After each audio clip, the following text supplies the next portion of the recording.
महापालिकेची सार्वत्रिक निवडणूक प्रक्रिया सर्व यंत्रणांनी पारदर्शी, निष्पक्ष व शांततापूर्ण वातावरणात पार पाडावी. आयुक्त सौरभ राव. उद्धव ठाकरेंना कल्याणमध्ये सर्वात मोठा धक्का. माजी आमदार सुभाष भोईर भाजपात जाणार. आणि क्षुल्लक कारणातून एकाला संपवलं. ठाण्यातील त्या हत्येचं धक्कादायक कारण समोर. महाराष्ट्रातील भगिनींना आधार देणारी राज्य शासनाची मुख्यमंत्री माझी लाडकी बहीण योजना. या योजनेअंतर्गत अल्प उत्पन्न गटातील 21 ते 65 वयोगटाच्या भगिनींना मिळणार दरमहा 1500 रुपयाची मदत. अर्ज करण्यासाठी 31 ऑगस्ट 2024 पर्यंत मुदतवाढ. कुटुंबाचं वार्षिक उत्पन्न 2.5 लाख रुपयांपेक्षा कमी असलेल्या महिला पात्र. कुटुंबाकडे पिवळं किंवा केशरी रेशन कार्ड असल्यास उत्पन्नाचा दाखला आवश्यक नाही. पांढरं रेशन कार्ड असेल किंवा रेशन कार्ड नसेल तर कुटुंबाचं वार्षिक उत्पन्न 2.5 लाखांपेक्षा कमी असल्याचा दाखला आवश्यक. योजनेसाठीचा ऑनलाईन अर्ज नारी शक्ती दूत ॲपवरून किंवा पोर्टलवर भरता येईल. ज्या भगिनींना ऑनलाईन अर्ज भरता येत नसेल त्यांच्यासाठी अंगणवाडी, ग्रामपंचायत, वॉर्ड ऑफिस, सेतू सुविधा केंद्रामध्ये किंवा आशाताई बचत गटाच्या CRP यांची मदत उपलब्ध. आता आपल्याला अभिमानानं म्हणता येईल, सुखी आणि सुरक्षित आहे माझी लाडकी बहीण.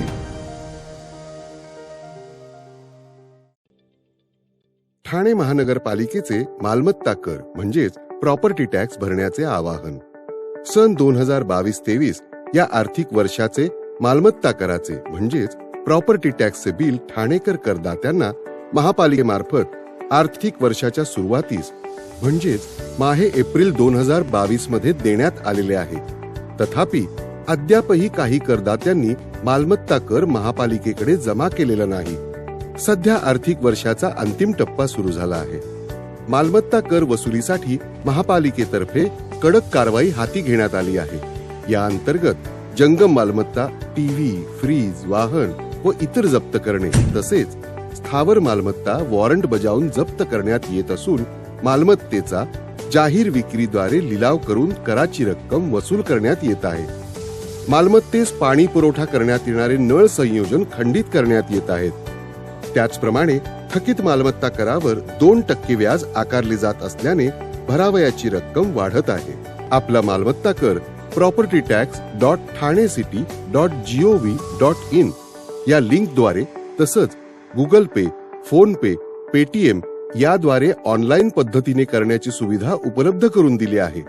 शनिवार, रविवार व सार्वजनिक सुट्टीच्या दिवशी नागरिकांना मालमत्ता कर भरणे सोयीचे व्हावे याकरता महापालिकेचे मालमत्ता कर संलग्न कार्यालय या दिवशी कार्यान्वित ठेवण्यात आलेले आहे.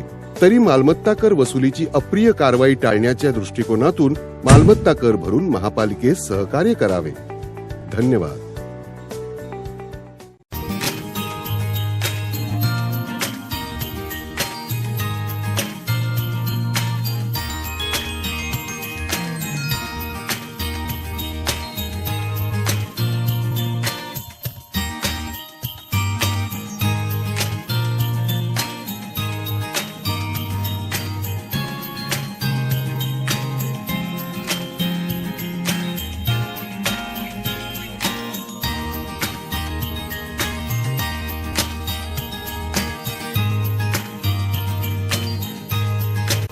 नमस्कार, प्रतिष्ठा वृत्तवाहिनीमध्ये आपलं स्वागत.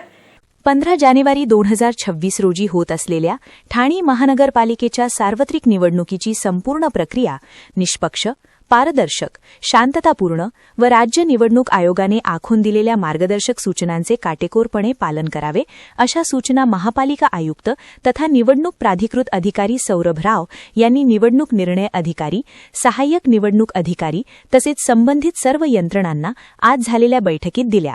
ठाणे महापालिकेच्या नागरी संशोधन केंद्र येथे आज बैठक पार पडली. महापालिका आयुक्त तथा निवडणूक प्राधिकृत अधिकारी सौरभ राव यांच्या अध्यक्षतेखाली झालेल्या बैठकीस अतिरिक्त आयुक्त संदीप माळवी, अतिरिक्त आयुक्त प्रशांत रोडे, परिमंडळ पोलीस उपायुक्त प्रशांत कदम, सौरभ बोरसे, उपआयुक्त निवडणूक उमेश बिरारी, निवडणुकीसाठी प्रभाग समितीनिहाय नियुक्त करण्यात आलेले निवडणूक निर्णय अधिकारी, सहाय्यक निवडणूक निर्णय अधिकारी तसेच निवडणुकीच्या कामकाजासाठी नियुक्त करण्यात आलेले नोडल अधिकारी उपस्थित होते. निवडणूक आयोगाने लागू केलेल्या आदर्श आचारसंहितेचे काटेकोर पालन होणे अत्यावश्यक असून कोणत्याही प्रकारचा नियमभंग, प्रभाव टाकण्याचा प्रयत्न, बेकायदेशीर प्रचार, अनधिकृत खर्च, जाहिरातबाजी किंवा शासकीय यंत्रणेचा गैरवापर होणार नाही याची विशेष खबरदारी घेण्याचे निर्देश देण्यात आले आहेत. मतदान प्रक्रियेच्या दृष्टीने शहरातील सर्व मतदान केंद्रांची भौतिक सुविधा, स्वच्छता, पिण्याचे पाणी, दिव्यांग व ज्येष्ठ नागरिकांसाठी सुलभ व्यवस्था तसेच महिला मतदारांसाठी आवश्यक सुविधा उपलब्ध करून देण्यावर भर देण्यात आला आहे. मतदान केंद्रावर नियुक्त करण्यात येणारे कर्मचारी यांना संपूर्ण प्रशिक्षण तसेच ईव्हीएम मशीनचे प्रशिक्षण देण्याची व्यवस्था करावी. ईव्हीएम यंत्रांची सुरक्षित वाहतूक, साठवणूक व हाताळणी ही प्रक्रिया निवडणूक आयोगाच्या मार्गदर्शक सूचनांनुसार काटेकोरपणे पार पाडण्याच्या सूचना आयुक्तांनी दिल्या. उपमुख्यमंत्री एकनाथ शिंदे यांच्या शिवसेनेकडून शिवसेना उद्धव बाळासाहेब ठाकरे पक्षाला धक्क्यावर धक्के दिले जात असतानाच आता भाजपने माजी मुख्यमंत्री उद्धव ठाकरेंना मोठा धक्का दिला आहे. कारण उद्धव ठाकरेंना कठीण काळात सोडून न गेलेले माजी आमदार सुभाष भोईर यांनी भाजपात जाण्याचा निर्णय घेतला आहे. सुभाष भोईर यांनी 2024च्या विधानसभा निवडणुकीत ठाकरे गटाच्या तिकिटावर कल्याण ग्रामीण मतदारसंघातून निवडणूक लढवली होती, पण या निवडणुकीत त्यांचा पराभव झाला होता. कल्याण ग्रामीण मतदारसंघातील उद्धव ठाकरेंचे खंदे समर्थक म्हणून सुभाष भोईर यांची ओळख होती. पण आता सुभाष भोईर यांनी देखील ठाकरेंना पाठ दाखवली आहे. त्यामुळे आगामी महापालिका निवडणुकीत ठाकरेंच्या शिवसेनेपुढे आव्हान वाढणार आहे. मिळालेल्या माहितीनुसार कल्याण ग्रामीणचे शिवसेना उद्धव बाळासाहेब ठाकरे पक्षाचे माजी आमदार सुभाष भोईर यांचा भाजप पक्षप्रवेश होणार आहे. भाजपचे प्रदेशाध्यक्ष रवींद्र चव्हाण यांच्या उपस्थितीत त्यांचा पक्षप्रवेश होणार आहे. या पक्षप्रवेशावेळी सुभाष भोईर काय म्हणतात ते पाहणं महत्त्वाचं आहे. सुभाष भोईर यांच्या भाजप प्रवेशामुळे उपमुख्यमंत्री एकनाथ शिंदे यांच्या शिवसेनेलाही कल्याण ग्रामीण मतदारसंघात अनेक आव्हानांना सामोरं जाण्याची शक्यता आहे. कारण एकनाथ शिंदे यांचे चिरंजीव श्रीकांत शिंदे यांचा कल्याण लोकसभा मतदारसंघ आहे. या मतदारसंघात अनेक विरोधक आता भाजपच्या गोठात सहभागी होताना दिसत आहेत. काही दिवसांपूर्वी ठाकरे गटाचे माजी नगरसेवक दीपेश म्हात्रे यांच्यासह अनेक दिग्गजांनी भाजपात प्रवेश केल्याचं बघायला मिळालं होतं. तसेच अनेक ताकदवान माजी नगरसेवकांनी आतापर्यंत भाजपात प्रवेश केल्याचं बघायला मिळत आहे. त्यामुळे कल्याण डोंबिवलीत भाजपची ताकद वाढताना दिसत आहे. कल्याण डोंबिवली महापालिका निवडणुकीच्या पार्श्वभूमीवर या पक्षप्रवेशांना जास्त महत्त्व प्राप्त झालं आहे. दुकानातून अवघ्या 100 ते 150 रुपयांचे किराणा साहित्य उधार न दिल्यावरून शिवीगाळ केल्याच्या रागातून शहापूरमध्ये एकाची हत्या करण्यात आली. या प्रकरणी एकाला ठाणे ग्रामीण पोलिसांनी एकाला अटक केली असून विठ्ठल पारधी असं आरोपीचं नाव आहे.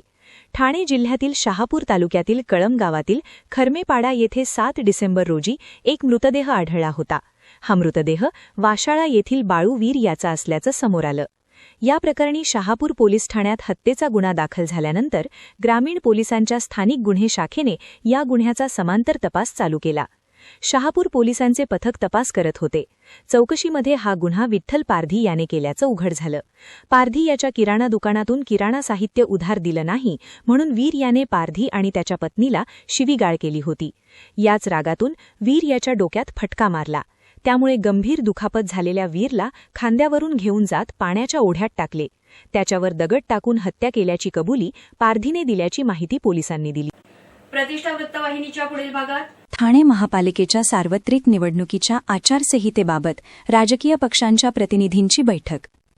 आमदार संजय केळकर यांना अटल गौरव पुरस्कार आणि डोंबिवलीच्या तरुण दाम्पत्याचा अपघातात करुण अंत. सर्व नागरिकांना आवाहन करण्यात येत आहे की सध्या डासांमार्फत पसरणाऱ्या डेंग्यू या आजाराचा प्रसार रोखण्यासाठी प्रत्येकाने पुढीलप्रमाणे कार्यवाही करावी. डेंग्यू आजार एडिस इजिप्ती हा डास चावल्याने होतो. या डासांची पैदास साचलेल्या किंवा साचवलेल्या स्वच्छ पाण्यामध्ये होते. 8 दिवसांपेक्षा जास्त दिवस पाणी उघडे व साचून राहिल्यास त्यात डास अंडी घालतात. अंड्यांच्या अळ्या तयार होऊन पुढे डास तयार होतात. यासाठी आपल्या घरातील पाणी साठे उदाहरणार्थ बॅरल्स, पिंपे, टाक्या, हौद, रांजणे इत्यादी दर आठवड्याला रिकामे करून घासून पुसून कोरडे करून पुन्हा भरावे. 1 दिवस कोरडा दिवस म्हणून पाळावा. पाणी साठ्यांना घट्ट झाकणे बसवावीत किंवा जुनी साडी, चादर, धोतर यांनी बांधून झाकून ठेवावीत, म्हणजे डास त्यात जाऊन अंडी घालणार नाहीत. घराच्या गच्चीवर, आजूबाजूला, अंगणात कोठेही पाणी साचू देऊ नये. भंगार सामान उघड्यावर टाकू नये. उदाहरणार्थ टायर्स, प्लास्टिक सामान, कुंड्या, टाकाऊ वस्तू इत्यादी. अशा सामानात पावसाचे पाणी साठून त्यात डेंग्यूच्या डासांची पैदास होते. घरातील कूलर्स, फ्रीजच्या पाठीमागील ट्रे हे देखील वेळोवेळी कोरडे करावेत. लक्षात ठेवा, नुसत्या फवारणीने डास घनता कमी होत नाही, तर त्यासाठी डास पैदास ठिकाणे नष्ट करणे ही आपल्या सर्वांची जबाबदारी आहे. कोणताही ताप अंगावर न काढता जवळच्या शासकीय रुग्णालयात मोफत औषधोपचार घ्या. अशा प्रकारे नागरिकांनी सहकार्य केल्यास डेंग्यूचा प्रसार रोखणे सहज शक्य आहे.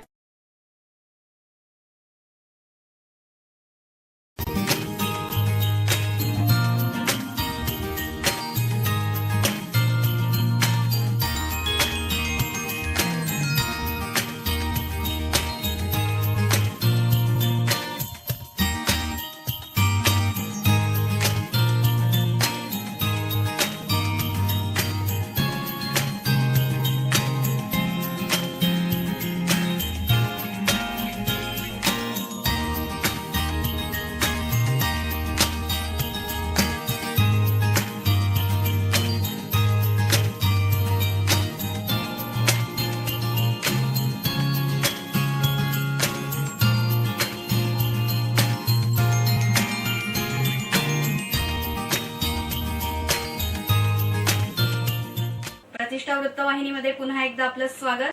ठाणे महानगरपालिका सार्वत्रिक निवडणुकीच्या पार्श्वभूमीवर आदर्श आचारसंहितेची काटेकोर अंमलबजावणी करण्याच्या दृष्टिकोनातून महापालिकेच्या निवडणूक विभागाच्या वतीने राजकीय पक्षांच्या प्रतिनिधींची आज बैठक आयोजित करण्यात आली होती. या बैठकीत निवडणूक प्रक्रियेतील नियम, खर्च मर्यादा तसेच कायदेशीर तरतुदींविषयी सर्व राजकीय पक्षांना मार्गदर्शन करण्यात आले.